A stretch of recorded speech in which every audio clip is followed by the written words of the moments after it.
احمق لوگ کہیں گے کہ مسلمان جس قبلے پر پہلے سے چلے آتے تھے اب اس سے کیوں منہ پھیر بیٹھے؟ تم کہہ دو کہ مشرق اور مغرب سب اللہ ہی کا ہے، وہ جس کو چاہتا ہے سیدھے رستے پر چلاتا ہے، اور اسی طرح ہم نے تم کو امت معتدل بنایا ہے تاکہ تم لوگوں پر گواہ بنو اور پیغمبر آخر الزمان صلی اللہ علیہ وآلہ وسلم تم پر گواہ بنے۔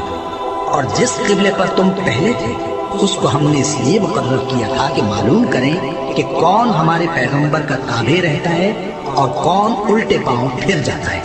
اور یہ بات یعنی تحویل قبلہ لوگوں کو گراں معلوم ہوئی، مگر جن کو اللہ نے ہدایت بخشی ہے وہ اسے گراں نہیں سمجھتے، اور اللہ ایسا نہیں کہ تمہارے ایمان کو یوں ہی ضائع کر دے۔ اللہ تو لوگوں پر بڑا مہربان ہے، صاحب رحمت ہے۔ اے پیغمبر صلی اللہ علیہ وآلہ وسلم، ہم تمہارا آسمان کی طرف منہ اٹھانا دیکھ رہے ہیں، سو ہم تم کو اسی قبلے کی طرف جس کو تم پسند کرتے ہو منہ کرنے کا حکم دیں گے۔ تو اپنا منہ مسجد حرام یعنی خانہ کعبہ کی طرف پھیر لو، اور تم لوگ جہاں ہوا کرو نماز پڑھنے کے وقت اسی مسجد کی طرف منہ کر لیا کرو۔ اور جن لوگوں کو کتاب دی گئی ہے وہ خوب جانتے ہیں کہ یہ نیا قبلہ ان کے پروردگار کی طرف سے حق ہے، اور جو کام یہ لوگ کرتے ہیں اللہ ان سے بے خبر نہیں۔ اور اگر تم ان اہل کتاب کے پاس تمام نشانیاں بھی لے کر آؤ تو بھی یہ تمہارے قبلے کی پیروی نہ کریں، اور تم بھی ان کے قبلے کی پیروی کرنے والے نہیں ہو، اور ان میں سے بھی بعض کے قبلے کے پیرو نہیں۔ اور اگر تم باوجود اس کے کہ تمہارے پاس علم یعنی اللہ کا حکم آ چکا ہے ان کی خواہشوں کے پیچھے چلو گے تو ظالموں میں ہو جاؤ گے۔ جن لوگوں کو ہم نے کتاب دی ہے وہ ان پیغمبر آخر الزمان صلی اللہ علیہ وآلہ وسلم کو اس طرح پہچانتے ہیں جس طرح اپنے بیٹوں کو پہچانا کرتے ہیں، مگر ایک فریق ان میں سے سچی بات کو جان بوجھ کر چھپا رہا ہے۔ اے پیغمبر صلی اللہ علیہ وآلہ وسلم، یہ نیا قبلہ تمہارے پروردگار کی طرف سے حق ہے، تو تم ہرگز شک کرنے والوں میں نہ ہونا، اور ہر ایک شخص کے لیے ایک سمت مقرر ہے جدھر وہ عبادت کے وقت منہ کیا کرتا ہے۔ تو تم نیکیوں میں سبقت حاصل کرو، تم جہاں ہوگے اللہ تم سب کو جمع کرے گا، بے شک اللہ ہر چیز پر قادر ہے۔ اور تم جہاں سے نکلو نماز میں اپنا منہ مسجد حرام کی طرف کر لیا کرو، بے شبہ یہ تمہارے پروردگار کی طرف سے حق ہے، اور تم لوگ جو کچھ کرتے ہو اللہ اس سے بے خبر نہیں۔ اور تم جہاں سے نکلو مسجد حرام کی طرف منہ کر کے نماز پڑھا کرو، اور مسلمانوں تم جہاں ہوا کرو اسی مسجد کی طرف رخ کیا کرو۔ یہ تاکید اس لیے کی گئی ہے کہ لوگ تم کو کسی طرح کا الزام نہ دے سکیں، مگر ان میں سے جو ظالم ہیں وہ الزام دیتے ہیں، سو ان سے مت ڈرنا اور مجھے سے ڈرتے رہنا، اور یہ بھی مقصود ہے کہ میں تم کو اپنی تمام نعمتیں بخشوں، اور یہ بھی کہ تم راہ راست پر چلو۔ جس طرح من جملہ اور نعمتوں کے ہم نے تم میں تمہیں میں سے ایک رسول بھیجے ہیں جو تم کو ہماری آیتیں پڑھ کر سناتے اور تمہیں پاک بناتے، اور کتاب یعنی قرآن اور دانائی سکھاتے ہیں، اور ایسی باتیں بتاتے ہیں جو تم پہلے نہیں جانتے تھے۔ سو تم مجھے یاد کیا کرو، میں تمہیں یاد کیا کروں گا، اور میرا احسان مانتے رہنا اور میری ناشکری نہ کرنا۔ اے ایمان والو، صبر اور نماز سے مدد لیا کرو، بے شک اللہ صبر کرنے والوں کے ساتھ ہے۔ اور جو لوگ اللہ کی راہ میں مارے جائیں ان کی نسبت یہ نہ کہنا کہ وہ مرے ہوئے ہیں، وہ مردہ نہیں بلکہ زندہ ہے، لیکن تم کو شعور نہیں۔ اور ہم کسی قدر خوف اور بھوک اور مال اور جانوں اور میووں کے نقصان سے تمہاری آزمائش کریں گے، اور صبر کرنے والوں کو بشارت سنا دو کہ ان لوگوں پر جب کوئی مصیبت واقع ہوتی ہے تو کہتے ہیں کہ ہم اللہ ہی کا مال ہیں اور اسی کی طرف لوٹ کر جانے والے ہیں۔ یہی لوگ ہیں جن پر ان کے پروردگار کی عنایتیں ہیں اور خصوصی رحمت بھی ہے، اور یہی سیدھے رستے پر ہے۔ بے شک کوہ صفا اور مروہ اللہ کی نشانیوں میں سے ہے، تو جو شخص خانہ کعبہ کا حج یا عمرہ کرے اس پر کچھ گناہ نہیں کہ دونوں کے درمیان چکر لگائے، بلکہ یہ ایک نیک کام ہے، اور جو کوئی نیک کام کرے تو اللہ قدردان ہے، دانا ہے۔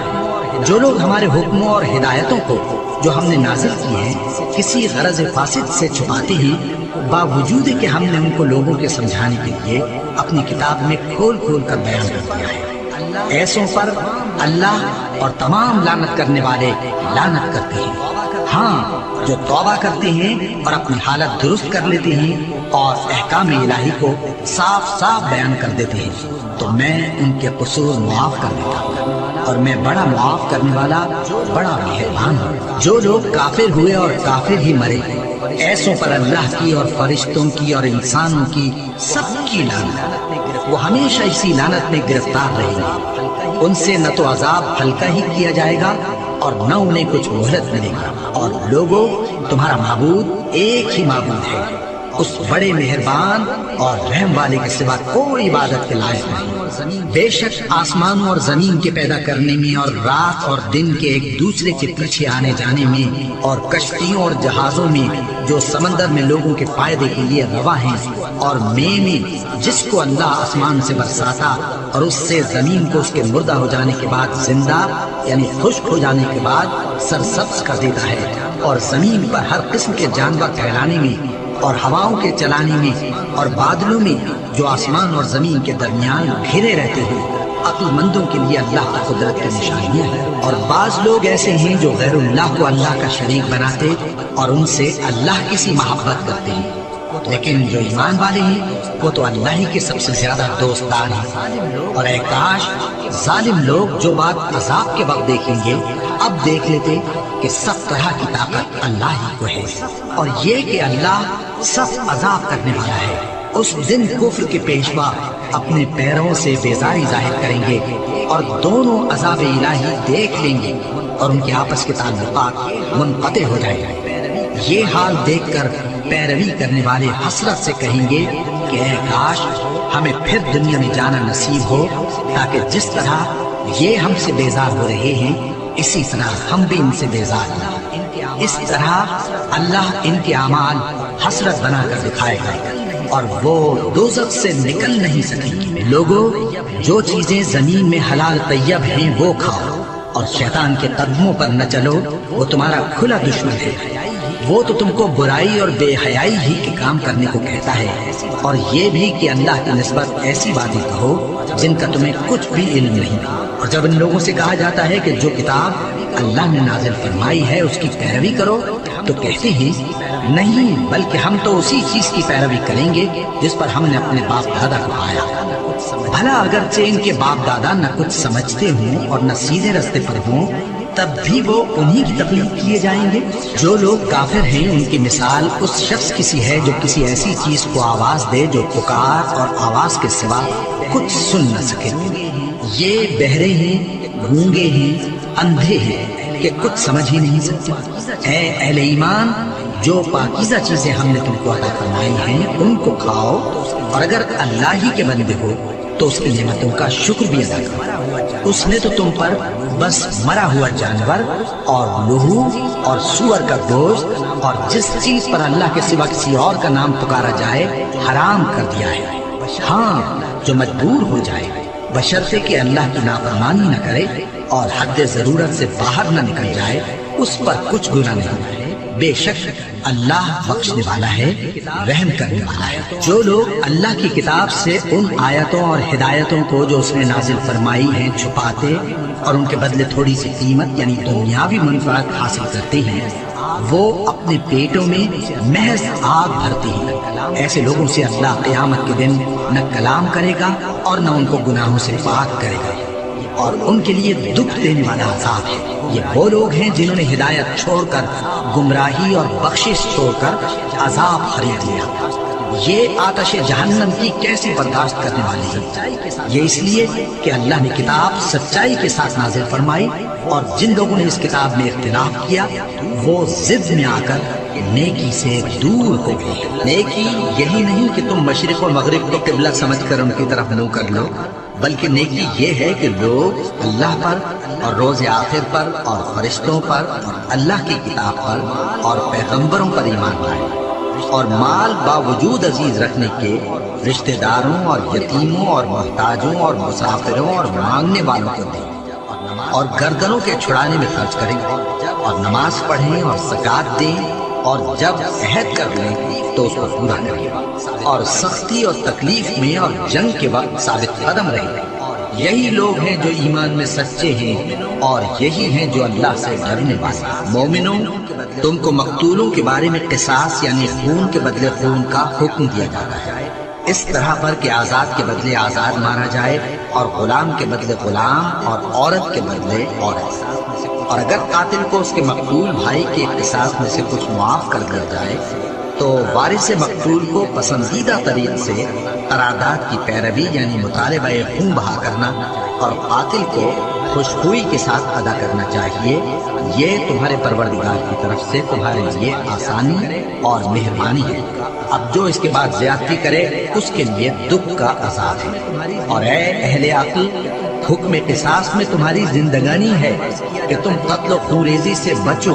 تم پر فرض کیا جاتا ہے کہ جب تم میں سے کسی کو موت کا وقت آ جائے تو اگر وہ کچھ مال چھوڑ جانے والا ہو تو ماں باپ اور رشتہ داروں کے لیے دستور کے مطابق وصیت کر جائے۔ اللہ سے ڈرنے والوں پر یہ ایک حق ہے۔ پھر جو شخص وصیت کو سننے کے بعد اس کو بدل ڈالے تو اس کے بدلنے کا گناہ انہی لوگوں پر ہے جو اس کو بدلے، اور بے شک اللہ سنتا جانتا ہے۔ اب اگر کسی کو وصیت کرنے والے کی طرف سے کسی وارث کی طرفداری یا حق تلفی کا اندیشہ ہو تو اگر وہ وصیت کو بدل کر وارثوں میں صلح کرا دے تو اس پر کچھ گناہ نہیں ہے۔ بے شک اللہ بخشنے والا ہے، رحم والا ہے۔ مومنوں، تم پر روزے فرض کیے گئے ہیں جس طرح تم سے پہلے لوگوں پر فرض کیے گئے تھے تاکہ تم پرہیزگار ہو۔ روزوں کے دن گنتی کے چند روز ہیں، تو جو شخص تم میں سے بیمار ہو یا سفر میں ہو تو دوسرے دنوں میں روزوں کا شمار پورا کر لیں۔ اور جو لوگ روزہ رکھنے کی طاقت رکھیں لیکن رکھے نہیں، وہ روزے کے بدلے محتاج کو کھانا کھلا دیں۔ اور جو کوئی اپنی مرضی سے زیادہ نیکی کرے تو اس کے حق میں زیادہ اچھا ہے۔ اور اگر سمجھو تو روزہ رکھنا ہی تمہارے حق میں بہتر ہے۔ روزوں کا مہینہ رمضان کا مہینہ ہے جس میں قرآن اول نازل ہوا، جو لوگوں کا رہنما ہے اور جس میں ہدایت کی کھلی نشانیاں ہیں اور جو حق و باطل کو الگ الگ کرنے والا ہے۔ تو جو کوئی تم میں سے اس مہینے میں موجود ہو چاہیے کہ پورے مہینے کے روزے رکھے، اور جو بیمار ہو یا سفر میں ہو تو دوسرے دنوں میں روزے رکھ کر ان کا شمار پورا کر لے۔ اللہ تمہارے حق میں آسانی چاہتا ہے اور سختی نہیں چاہتا، اور یہ آسانی کا حکم اس لیے دیا گیا ہے کہ تم روزوں کا شمار پورا کر لو، اور اس احسان کے بدلے کہ اللہ نے تم کو ہدایت بخشی ہے تم اس کو بزرگی سے یاد کرو اور اس کا شکر کرو۔ اور اے پیغمبر، جب تم سے میرے بندے میرے بارے میں دریافت کریں تو انہیں معلوم ہو کہ میں تو تمہارے پاس ہی ہوں۔ جب کوئی پکارنے والا مجھے پکارتا ہے تو میں اس کی دعا قبول کرتا ہوں۔ تو ان کو چاہیے کہ میرے حکموں کو مانیں اور مجھ پر ایمان رکھیں تاکہ نیک رستہ پائیں۔ روزوں کی راتوں میں تمہارے لیے اپنی عورتوں کے پاس جانا جائز کر دیا گیا ہے۔ وہ تمہاری پوشاک ہیں اور تم ان کی پوشاک ہو۔ اللہ کو معلوم ہے کہ تم ان کے پاس جانے سے اپنے حق میں خیانت کرتے تھے، سو اس نے تم پر مہربانی کی اور تمہاری حرکات سے درگزر فرمائی۔ تو اب تم کو اختیار ہے کہ ان سے مباشرت کرو، اور اللہ نے جو چیز تمہارے لیے لکھ رکھی ہے یعنی اولاد، اس کو اللہ سے طلب کرو اور کھاؤ اور پیو یہاں تک کہ صبح کی سفید دھاری رات کی سیاہ دھاری سے الگ نظر آنے لگے۔ پھر روزہ رکھ کر رات تک پورا کرو، اور جب تم مسجدوں میں اعتکاف بیٹھتے ہو تو ان سے مباشرت نہ کرو۔ یہ اللہ کی حدیں ہیں، ان کے پاس نہ جانا۔ اسی طرح اللہ اپنی آیتیں لوگوں کے سمجھانے کے لیے کھول کھول کر بیان فرماتا ہے تاکہ وہ پرہیزگار بنے، اور آپس میں ایک دوسرے کا مال ناحق نہ کھاؤ اور نہ اس کو رشوتاً حاکموں کے پاس پہنچاؤ تاکہ لوگوں کے مال کا کچھ حصہ ناجائز طور پر کھا جاؤ، اور اسے تم جانتے بھی ہو۔ اے پیغمبر، لوگ تم سے نئے چاند کے بارے میں دریافت کرتے ہیں کہ گھٹتا بڑھتا کیوں ہے۔ کہہ دو کہ وہ لوگوں کے کاموں کی میعادیں اور حج کے وقت معلوم ہونے کا ذریعہ ہے، اور نیکی اس بات میں نہیں کہ احرام کی حالت میں گھروں میں ان کے پچھواڑے کی طرف سے آؤ، بلکہ نیکوکار وہ ہے جو پرہیزگار ہے، اور گھروں میں ان کے دروازوں سے آیا کرو اور اللہ سے ڈرتے رہو تاکہ کامیاب ہو جاؤ۔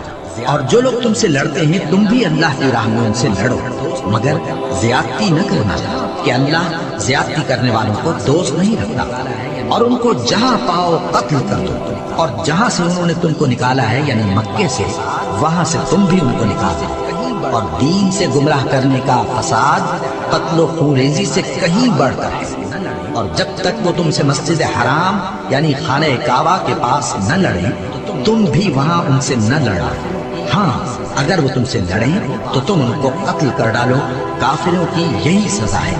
پھر اگر وہ باز آ جائیں تو اللہ بخشنے والا ہے، رحم کرنے والا ہے۔ اور ان سے اس وقت تک لڑتے رہنا کہ فساد نابود ہو جائے اور ملک میں اللہ ہی کا دین غالب ہو جائے۔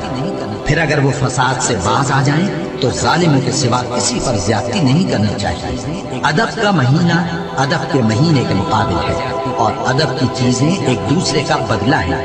بس اگر کوئی تم پر زیادتی کرے تو جیسی زیادتی وہ تم پر کرے ویسے ہی تم اس پر کرو، اور اللہ سے ڈرتے رہو اور جان رکھو کہ اللہ ڈرنے والوں کے ساتھ ہے۔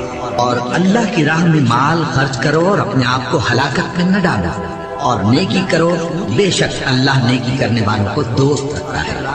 اور اللہ کی خوشنودی کے لیے حج اور عمرے کو پورا کرو، اور اگر راستے میں روک لیے جاؤ تو جیسے قربانی میسر ہو کر دو، اور جب تک قربانی اپنے مقام پر نہ پہنچ جائے سر نہ منڈاؤ۔ اور اگر کوئی تم میں بیمار ہو یا اس کے سر میں کسی طرح کی تکلیف ہو تو اگر وہ سر منڈا لے تو اس کے بدلے روزے رکھے یا صدقہ دے یا قربانی کرے۔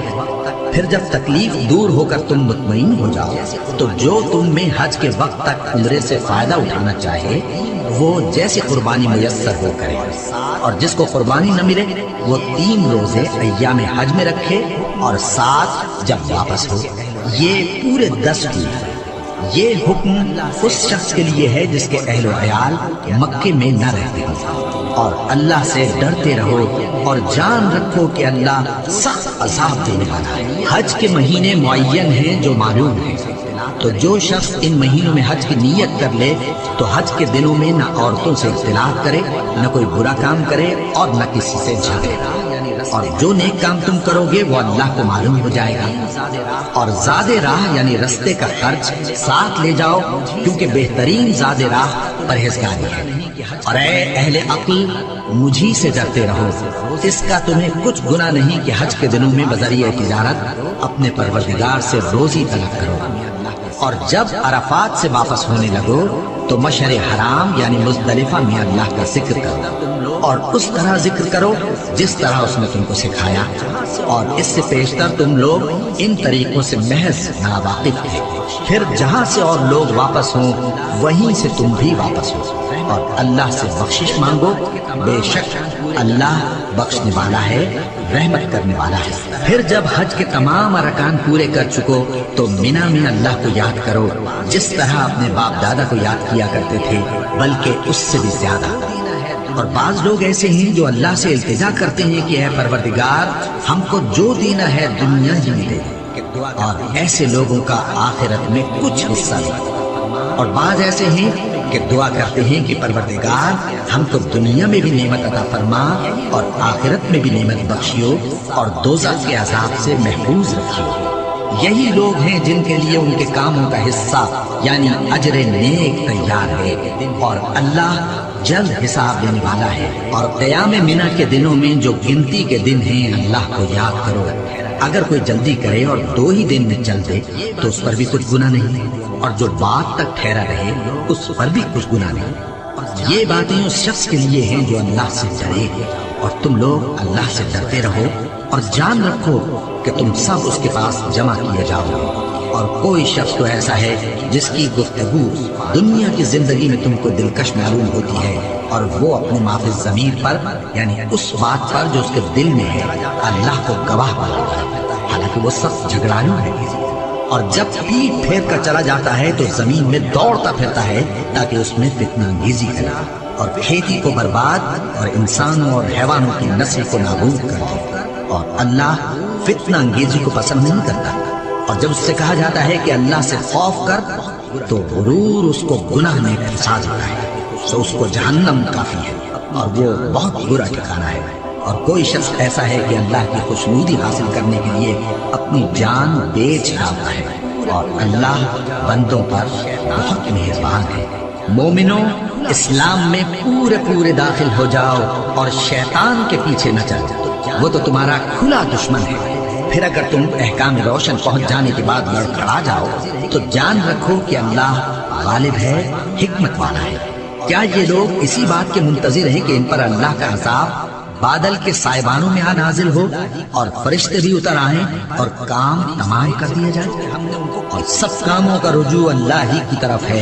اے پیغمبر، بنی اسرائیل سے پوچھو کہ ہم نے ان کو کتنی کھلی نشانیاں دی، اور جو شخص اللہ کی نعمت کو اپنے پاس آنے کے بعد بدل دے تو اللہ سخت عذاب کرنے والا ہے۔ اور جو کافر ہیں ان کے لیے دنیا کی زندگی خوشنما کر دی گئی ہے اور وہ مومنوں سے تمسخر کرتی ہے، لیکن جو پرہیزگار ہیں وہ قیامت کے دن ان سے اوپر ہوگا، اور اللہ جس کو چاہتا ہے بے حساب رزق دیتا ہے۔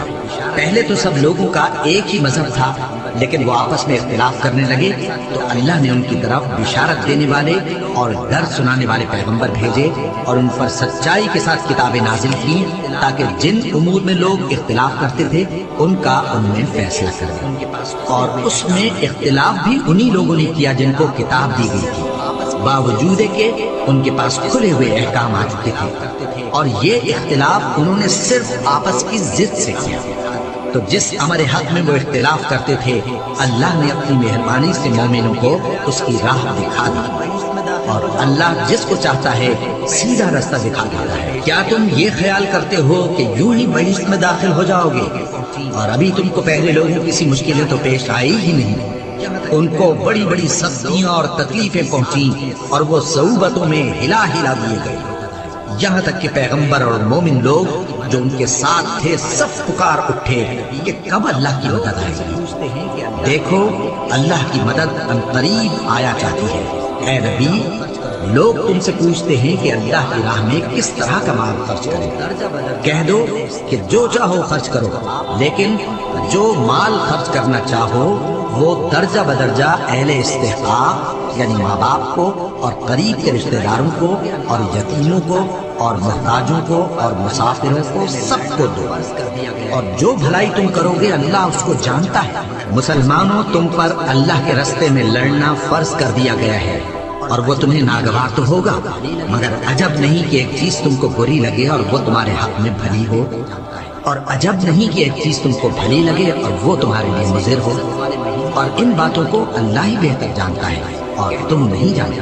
اے پیغمبر، لوگ تم سے عزت والے مہینوں میں لڑائی کرنے کے بارے میں دریافت کرتے ہیں، کہہ دو کہ ان میں لڑنا بڑا گناہ ہے، اور اللہ کی راہ سے روکنا اور اس سے کفر کرنا اور مسجد حرام یعنی خانہ کعبہ میں جانے سے بند کرنا اور اہل مسجد کو اس میں سے نکال دینا جو یہ کفار کرتے ہیں، اللہ کے نزدیک اس سے بھی زیادہ گناہ ہے، اور فتنہ انگیزی خونریزی سے بھی بڑھ کر ہے، اور یہ لوگ ہمیشہ تم سے لڑتے رہیں گے، یہاں تک کہ اگر مقدور رکھیں تو تم کو تمہارے دین سے پھیر دیں، اور جو کوئی تم میں سے اپنے دین سے پھر کر کافر ہو جائے گا اور کافر ہی مرے گا تو ایسے لوگوں کے اعمال دنیا اور آخرت دونوں میں برباد ہو جائیں گے، اور یہی لوگ دوزخ میں جانے والے ہیں جس میں ہمیشہ رہیں گے۔ جو لوگ ایمان لائے اور اللہ کے لیے وطن چھوڑ گئے اور کفار سے جنگ کرتے رہے وہی اللہ کی رحمت کے امیدوار ہیں، اور اللہ بخشنے والا ہے،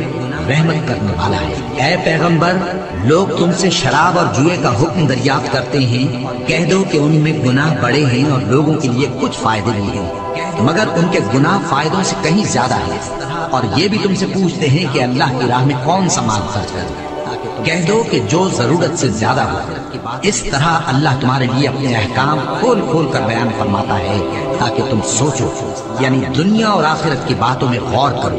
اور تم سے یتیموں کے بارے میں بھی دریافت کرتے ہیں، کہہ دو کہ ان کی حالت کی اصلاح بہت اچھا کام ہے، اور اگر تم ان سے مل جل کر رہنا یعنی خرچ اکٹھا رکھنا چاہو تو وہ تمہارے بھائی ہیں، اور اللہ خوب جانتا ہے کہ خرابی کرنے والا کون ہے اور اصلاح کرنے والا کون۔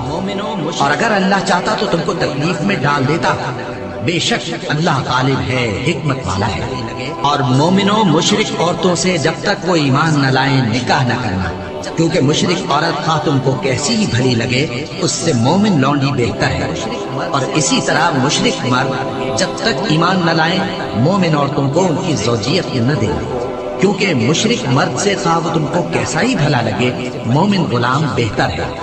یہ مشرک لوگوں کو دوزخ کی طرف بلاتے ہیں، اور اللہ اپنی مہربانی سے بہشت اور بخشش کی طرف بلاتا ہے اور اپنے حکم لوگوں سے کھول کھول کر بیان کرتا ہے تاکہ نصیحت حاصل کرے۔ اور تم سے حیض کے بارے میں دریافت کرتے ہیں، کہہ دو وہ تو نجاست ہے، تو ایام حیض میں عورتوں سے کنارہ کش رہو، اور جب تک وہ پاک نہ ہو جائیں ان سے مقاربت نہ کرو۔ ہاں، جب وہ پاک ہو جائیں تو جس طریق سے اللہ نے تمہیں ارشاد فرمایا ہے ان کے پاس جاؤ۔ کچھ شک نہیں کہ اللہ توبہ کرنے والوں اور پاک صاف رہنے والوں کو دوست رکھتا ہے۔ تمہاری عورتیں تمہاری کھیتی ہیں، تو اپنی کھیتی میں جس طرح چاہو جاؤ، اور اپنے لیے نیک عمل آگے بھیجو، اور اللہ سے ڈرتے رہو، اور جان رکھو کہ ایک دن تمہیں اس کے روبرو حاضر ہونا ہے۔ اور اے پیغمبر، ایمان والوں کو بشارت سناؤ، اور اللہ کے نام کو اس بات کا ہیلا نہ بنانا کہ اس کی قسمیں کھا کھا کر سلوک کرنے اور پرہیزگاری کرنے اور لوگوں میں صلح و سازگاری کرانے سے رک جاؤ، اور اللہ سب کچھ سنتا ہے، جانتا ہے۔ اللہ تمہاری لغو قسموں پر تم سے مواخذہ نہیں کرے گا، لیکن جو قسمیں تم قصد دلی سے کھاؤ گے ان پر مواخذہ کرے گا۔ اللہ بخشنے والا ہے، بردبار ہے۔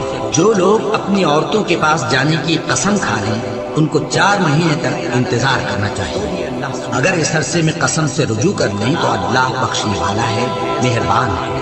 اور اگر طلاق کا ارادہ کر لیں تو بھی اللہ سنتا ہے، جانتا ہے۔ اور طلاق والی عورتیں 3 حیض تک اپنے تئیں روکے رہیں، اور اگر وہ اللہ اور روز قیامت پر ایمان رکھتی ہیں تو ان کو جائز نہیں کہ اللہ نے جو کچھ ان کے شکم میں پیدا کیا ہے اس کو چھپائیں۔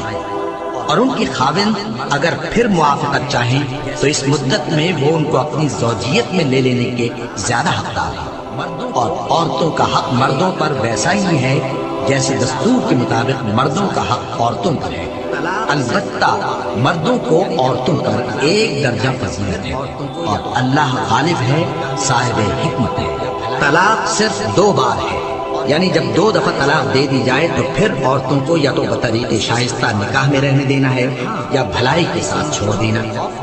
اور یہ جائز نہیں کہ جو مہر تم ان کو دے چکے ہو اس میں سے کچھ واپس لے لو۔ ہاں، اگر زن و شوہر کو خوف ہو کہ وہ اللہ کی حدوں کو قائم نہیں رکھ سکیں گے تو اگر عورت خاوند کے ہاتھ سے رہائی پانے کے بدلے میں کچھ دے ڈالے تو دونوں پر کچھ گناہ نہیں۔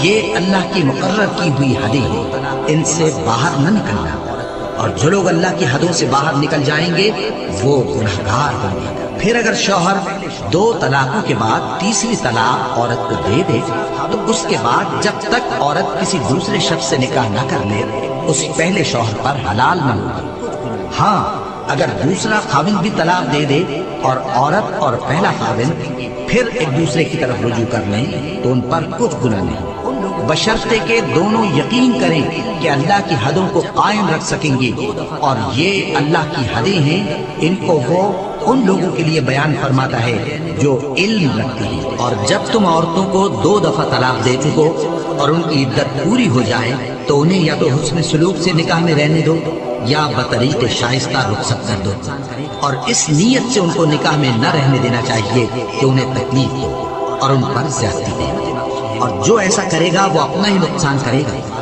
اور اللہ کے احکام کو ہنسی اور کھیل نہ بناؤ، اور اللہ نے تم کو جو نعمتیں بخشی ہیں اور تم پر جو کتاب اور دانائی کی باتیں نازل کی ہیں جن سے وہ تمہیں نصیحت فرماتا ہے ان کو یاد کرو، اور اللہ سے ڈرتے رہو، اور جان رکھو کہ اللہ ہر چیز سے واقف ہے۔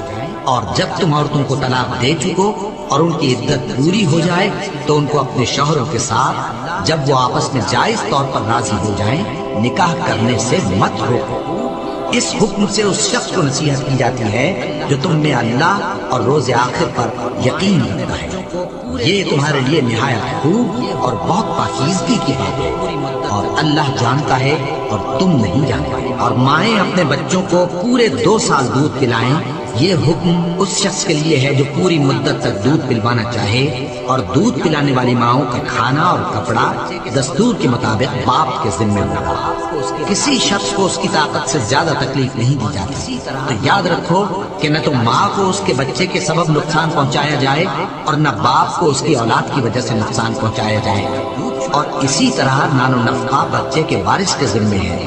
اور اگر دونوں یعنی ماں باپ آپس کی رضامندی اور صلاح سے بچے کا دودھ چھڑانا چاہیں تو ان پر کچھ گناہ نہیں۔ اور اگر تم اپنی اولاد کو دودھ پلوانا چاہو تو تم پر کچھ گناہ نہیں، بشرطے کہ تم دودھ پلانے والیوں کو دستور کے مطابق ان کا حق جو تم نے دینا کیا تھا دے دو، اور اللہ سے ڈرتے رہو اور جان رکھو کہ جو کچھ تم کرتے ہو اللہ اس کو دیکھ رہا ہے۔ اور جو لوگ تم میں سے مر جائیں اور عورتیں چھوڑ جائیں تو وہ عورتیں 4 مہینے اور 10 دن اپنے آپ کو روکے رہیں، اور جب یہ عدت پوری کر چکیں اور اپنے حق میں پسندیدہ کام یعنی نکاح کر لیں تو تم پر کچھ گناہ نہیں، اور اللہ تمہارے سب کاموں سے واقف ہے۔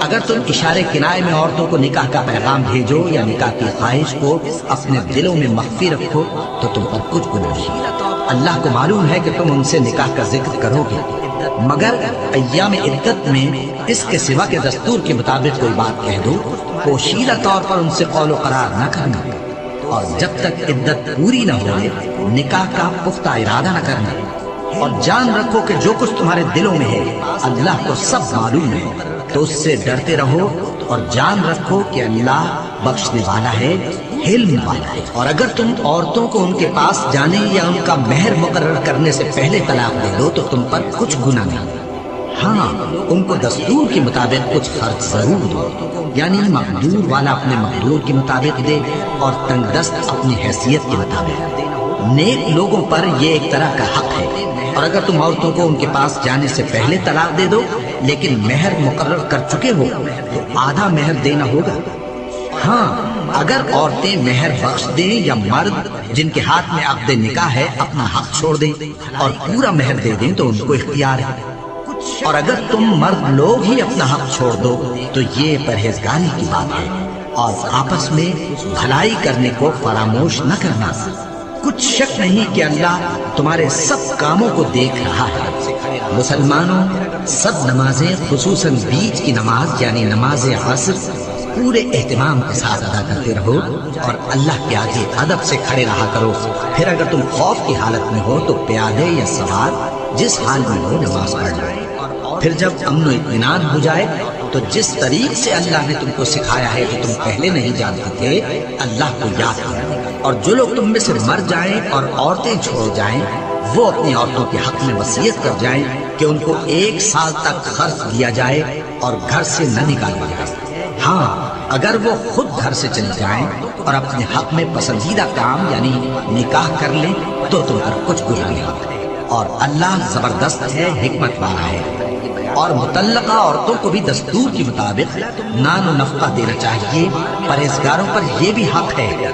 اسی طرح اللہ اپنے احکام تمہارے لیے بیان فرماتا ہے تاکہ تم سمجھو۔ بھلا تم نے ان لوگوں کو نہیں دیکھا جو شمار میں ہزاروں ہی تھے اور موت کے ڈر سے اپنے گھروں سے نکل بھاگے تھے، تو اللہ نے ان کو حکم دیا کہ مر جاؤ، پھر ان کو زندہ بھی کر دیا۔